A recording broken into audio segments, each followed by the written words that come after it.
Le crissement des pneus déchira l'air de l'après-midi comme un couteau. Un énorme semi-remorque se mit en portefeuille sur les deux voies, sa remorque glissant de côté dans une gerbe d'étincelles. Le temps se fractura en ralenti alors que l'ombre du camion tombait sur un petit garçon figé sur sa trajectoire. En cet instant, 3 vies entrèrent en collision. Un enfant qui n'avait jamais connu son père, une infirmière portant l'héritage de son propre héros, et un homme qui avait passé 5 ans à attendre de tenir une promesse à un frère décédé.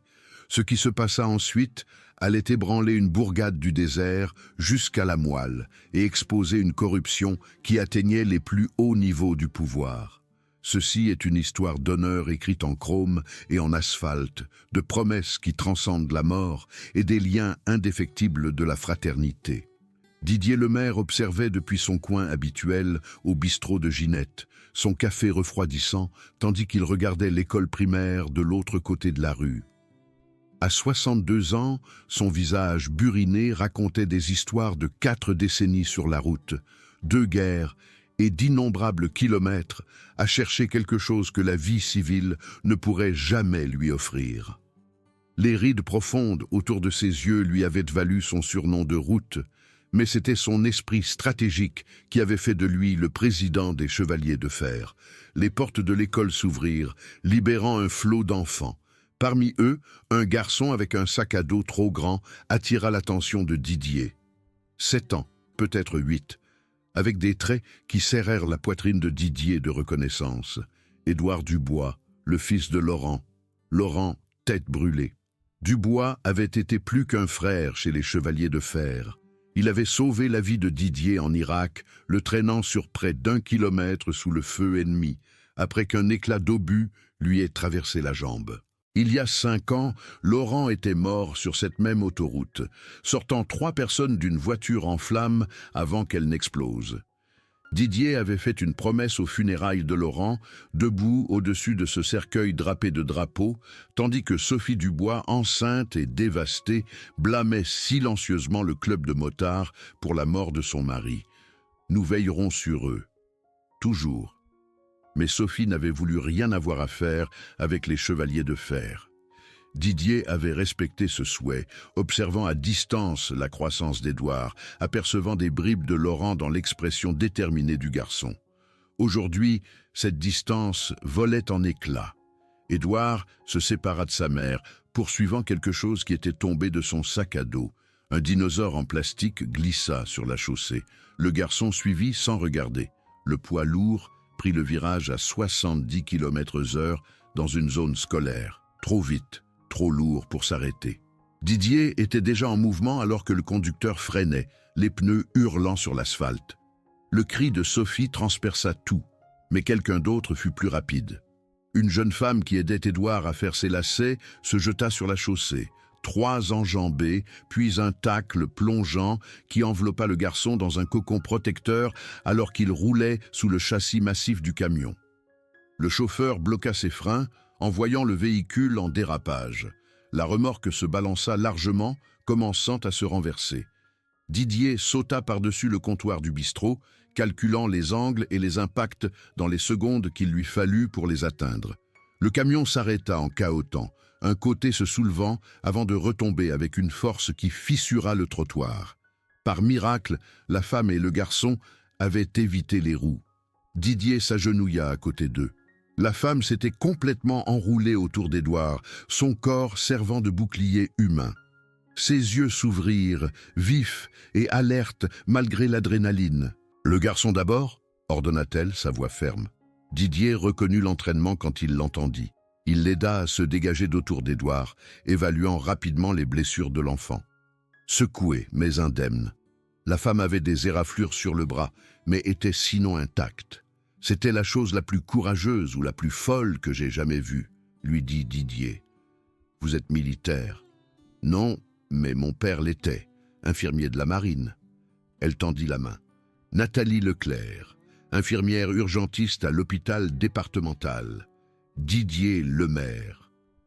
Sophie les rejoignit alors, s'effondrant à côté d'Édouard avec un cri de soulagement et de terreur.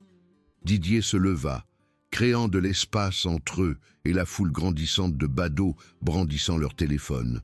« Reculez !» aboya-t-il, sa voix de commandement toujours percutante après toutes ces années. « Laissez-les respirer. » La foule obtempéra. Didier se tourna vers le chauffeur du camion qui sortit en titubant de sa cabine, le visage blanc de choc.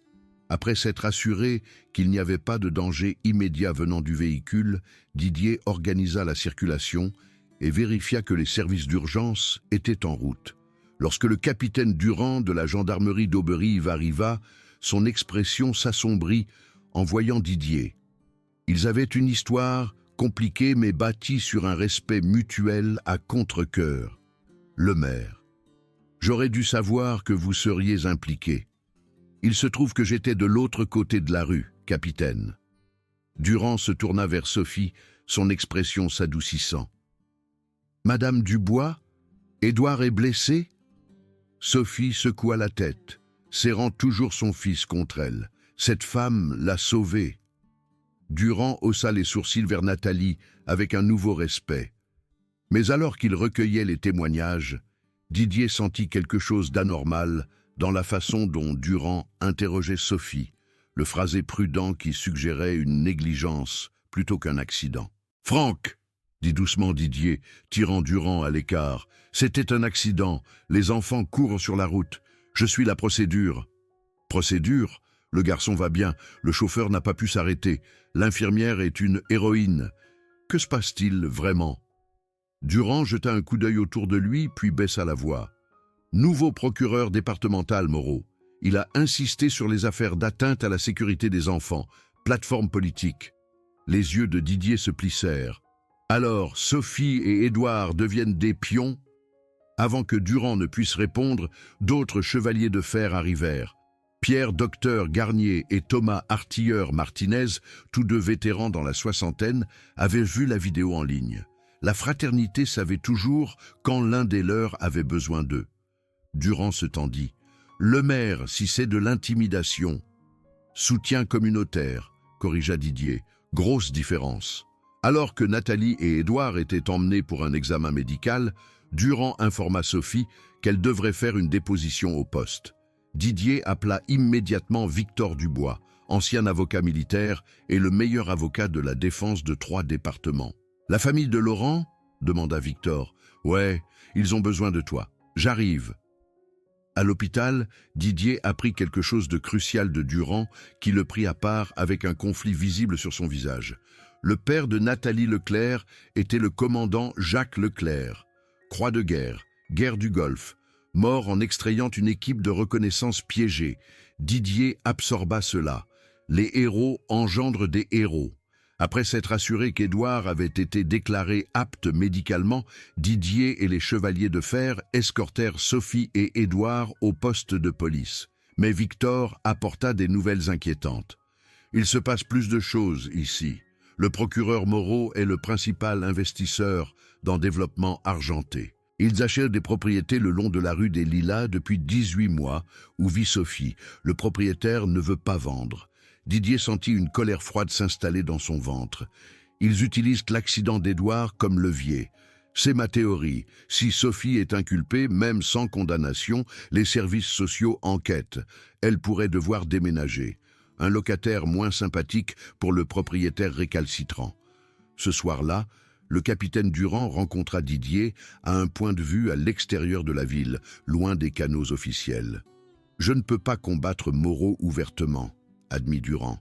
« Il contrôle les budgets, les retraites, la surveillance. Mais je ne ferai pas partie de ça. » Il tendit à Didier une enveloppe, preuve d'une application sélective de la loi, de dérogation d'urbanisme précipité, d'évaluations immobilières. Ce n'est pas suffisant en soi, mais c'est un début.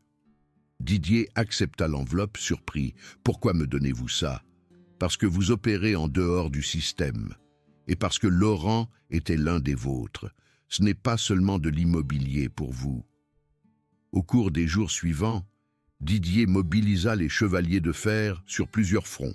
Leur spécialiste du renseignement, Timothée Cougar Reynaud, creusa dans les finances de Moreau et trouva des sociétés écrans le reliant directement à Développement Argenté. Ils documentèrent les campagnes de pression contre la propriétaire récalcitrante, Martine Leclerc, une femme âgée dont le mari avait été marine en Corée. Lorsque l'interrogatoire d'Édouard par la police fut programmé, Didier fit appel à des chevaliers de tous les chapitres dans un rayon de 300 km. Plus d'une centaine de motos convergèrent sur Auberive, formant une garde d'honneur qui escorta Sophie et Édouard au poste. Le message était clair, cette famille n'est pas seule. Moreau apparut au poste, tentant de contrôler le récit. Mais Victor Dubois était prêt. Devant les médias rassemblés, il présenta des documents prouvant la participation financière de Moreau dans Développement Argenté, l'application sélective du code et le lien entre la pression sur les propriétés récalcitrantes et les accusations portées contre Sophie. Le procureur Moreau utilise son bureau à des fins financières personnelles, déclara Victor, les caméras tournant. Il transforme les lois sur la mise en danger des enfants en armes pour faire pression sur une veuve et son fils dans le cadre d'un projet immobilier. Les dénégations de Moreau s'effondrèrent sous des preuves spécifiques et des contradictions chronologiques. Le capitaine Durand, ayant retrouvé sa conscience, confirma la pression qu'il avait reçue pour cibler les propriétés de la rue des Lilas pour des actions de mise en conformité. L'histoire explosa dans les médias locaux et nationaux. En 24 heures, le barreau ouvrit une enquête éthique. En une semaine, le FBI commença à examiner les pots de vin et la corruption. La carrière politique de Moreau se désintégra. Développement Argenté s'effondra, ses investisseurs fuyant. Mais la vraie victoire eut lieu 3 mois plus tard, lors du rassemblement d'été des Chevaliers de Fer. Édouard portait un gilet en cuir miniature avec Dubois, brodé dessus, les plaques d'identification de Laurent autour du cou. Il courait autour du clubhouse avec les enfants des autres membres, n'étant plus séparé de l'héritage de son père. Sophie s'approcha de Didier, regardant son fils avec un mélange de joie et de regret. « J'ai passé tellement de temps à l'éloigner de tout ça. Je pensais que je le protégeais. »« Vous le faisiez, » l'assura Didier, « à votre manière. Hier, il a demandé au docteur de lui apprendre à faire la vidange d'une moto. Il a dit que son père aurait voulu qu'il sache. » Nathalie les rejoignit, sa main se glissant naturellement dans celle de Didier. Leur relation s'était approfondie de manière inattendue depuis ce premier sauvetage. Elle avait commencé à le rejoindre pour les balades du dimanche, avait placé la croix de guerre de son père dans le cabinet commémoratif des Chevaliers de Fer à côté des honneurs de Laurent. Alors que le soleil se couchait sur le désert, Didier demanda l'attention de tous. Les Chevaliers de Fer se rassemblèrent en cercle, rejoints par Sophie, Édouard, Nathalie, Martine et le capitaine Durand qui avait pris sa retraite anticipée pour préserver son intégrité. « Il y a 5 ans, commença Didier, nous avons fait une promesse à notre frère Laurent.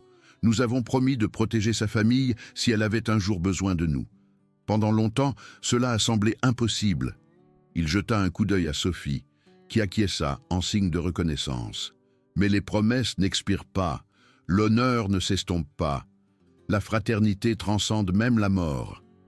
Édouard s'avança, petit mais déterminé. Sa voix était claire.